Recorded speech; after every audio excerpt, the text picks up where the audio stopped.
The Las Vegas Raiders recently signed pass rusher Andre Carter II. And today, we're going to discuss what makes this move so interesting.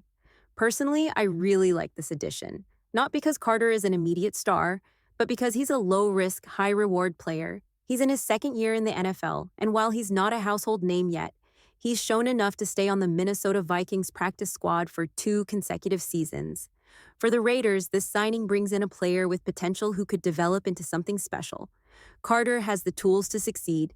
He's tall, athletic, and smart on the field. If you watch his tape, you can see that he understands the game and has a lot of raw potential. The key for him will be getting consistent reps and developing his skills over time. Right now, he's a developmental player, much like former Raider Clavon LeBlanc. LeBlanc was drafted by the Jacksonville Jaguars, went to the Carolina Panthers for a short stint, and was then cut. The Raiders picked him up, and under the guidance of their excellent defensive line coach, Rob Leonard, LeBlanc grew into a solid contributor for the team. Carter could follow a similar path. Before the 2023 NFL Draft, there were talks that Carter could have been a first-round pick. Unfortunately, an injury held him back, and although he played at the Senior Bowl, he struggled a bit. Adding to that, he played for Army, so the competition he faced wasn't as strong as some of the other top prospects. Still, he's made it this far, sticking with the NFL for 2 seasons. Many players get cut after just a season or two, but Carter has proven enough to earn another shot. The fact that the Raiders were able to sign Carter off the Vikings practice squad is a huge win. It means they now have the opportunity to officially add him to their 53-man roster, which will not only give him a significant salary boost, but also a chance to play. This is especially important for the Raiders, who recently lost Max Crosby due to an ankle injury.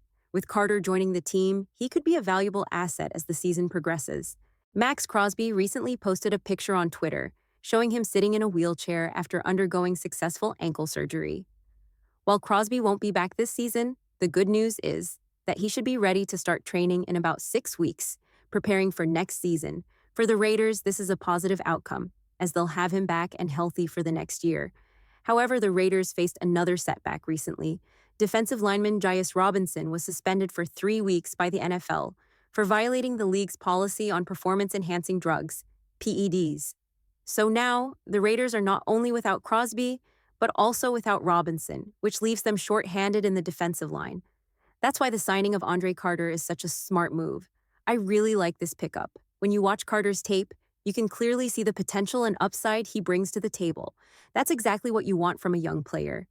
Someone who might not be a finished product yet, but has the traits to develop into something special. It's important to remember that the NFL isn't just made up of superstars like Jalen Carter, Max Crosby, or Myles Garrett.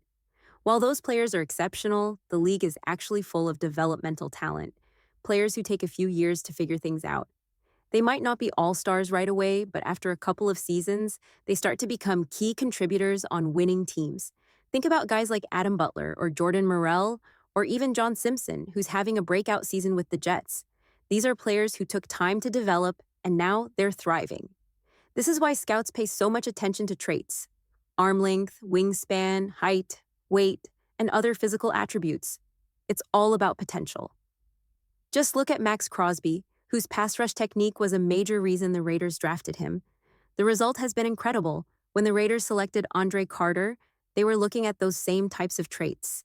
Now, Carter has a chance to prove himself. The reality is that every team in the NFL likely has 100 players across their rosters and practice squads who could play edge rusher. But the Raiders chose Carter. That says a lot about what they see in him, and I'm excited to see how he performs. He could even play in the upcoming game against the Jacksonville Jaguars. With 3 games left in the season, every game is crucial. Win 1, and the Raiders pick 7th overall in the draft. Win 2, and they pick 12th. The stakes are high, and it'll be interesting to see how things unfold. Lastly, I want to briefly touch on a report that came out yesterday, but I'll save that for another time. A recent article by Josina Anderson caught my attention as it discusses the potential future of Antonio Pierce as the Las Vegas Raiders head coach. The headline of the piece was striking. The Raiders are currently entertaining the idea of getting a new head coach, while general manager Tom Telesco is simultaneously separating himself behind the scenes. That's a pretty dramatic headline, and it immediately grabbed my attention. The phrase, separating himself behind the scenes, seems a bit sneaky, but let's be honest. This is probably more of a sensationalized statement than the reality of what's happening. Tom Telesco is likely not separating himself in any underhanded way. That's just an attention grabbing line. That said, there is a real possibility that Antonio Pierce won't be back next season. The Raiders could very well be looking at a list of head coaching candidates, considering a change. I made a video recently where I said the Raiders should fire Pierce, mainly because of his lack of experience in key areas. After that, many people responded asking why the Raiders keep firing head coaches and whether it makes sense to go down that path again. I get it, I really do. Constantly firing coaches isn't a sustainable strategy.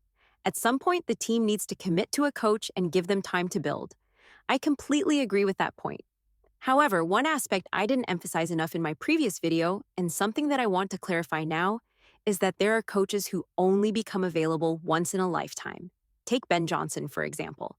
This is a coach who's likely going to be a future star in the NFL, and his chance to become a head coach will only come around once. If you don't seize that opportunity, you might miss out forever. We've seen it with legendary coaches like Andy Reid, Bill Belichick, Kyle Shanahan, and Sean McVay. These guys only became available for a head coach position once in their careers, and now they're locked in long-term with their teams. Ben Johnson is one of those coaches who could be a major asset to any NFL team. It's very rare for such a talented coach to become available, and when they do, teams need to act fast. That doesn't mean Antonio Pierce can't succeed as a coach. He absolutely can, and he might even be able to turn things around this year. If the Raiders decide to stick with him, he could bring in experienced coordinators like Clay Kubiak or Clint Kubiak, two talented coaches who could help Pierce grow into the job. But the reality is, if the Raiders want to get ahead of the competition, they may need to consider the big picture and not let someone like Ben Johnson slip away. Whether it's Clay Kubiak or Clint Kubiak, the Raiders might end up with a great offensive coordinator who could help the team improve over the next 2 to 3 years. But here's the thing. If your head coach isn't calling plays himself, you absolutely need to have a top-tier offensive coordinator in place for the system to work. That's why the Raiders should seriously consider Ben Johnson if he becomes available. If Johnson is open to a head coaching job, and if the Raiders end up with the #1 pick, this could be a golden opportunity. If Ben Johnson decides to come to the Raiders, he could have the luxury of picking his own quarterback. Some might say Caleb Williams is the obvious choice, but if Johnson isn't sold on him, he could opt for someone like Cam Ward or Shedder Sanders, both of whom have impressed many in the college ranks. The Raiders already have a solid defense, which makes them an attractive option for a coach looking to build a successful team. So, it's something the Raiders need to consider carefully. Looking at the reports that Josina Anderson has put out, and combining that with comments from Mark Davis about being disappointed in Antonio Pierce's performance, it's starting to feel like a change could be in the air. Davis mentioned that Pierce hasn't been performing up to expectations, which hints that the Raiders might be ready to move on. I think the main reason there's speculation around Pierce's future is because if the Raiders know they can land a coach like Ben Johnson, they might pull the trigger on making a change. Johnson is a sought-after coach, and with so many teams likely to be interested in him, he'll have his pick of the job. If he decides the Raiders are the right fit, he could come in and turn things around. It's worth noting that Tom Telesco and Antonio Pierce are two separate people. Pierce wasn't brought in by Telesco, which could make the decision to part ways with him a little easier if the Raiders find the right candidate. There have been reports, including one from Albert Breer, which also mentioned that the Raiders might be moving on from Pierce. These are legitimate insiders with strong connections to the team, so it's not just speculation. At the end of the day, I agree that the Raiders need to commit to a head coach and give them time to develop the team. But it has to be the right coach, the one who can win and execute a successful game plan. The best play callers in the league are the ones who have the most influence, and that's something the Raiders need to seriously consider when making their decision. We'll see how this all plays out, but it's clear that the Raiders have some big decisions ahead. They've brought in a new defensive end, there are reports about Antonio Pierce's future, and rumors are swirling. It's an interesting time, and I'd love to hear your thoughts. Make sure to like, subscribe, and stay tuned for the next update.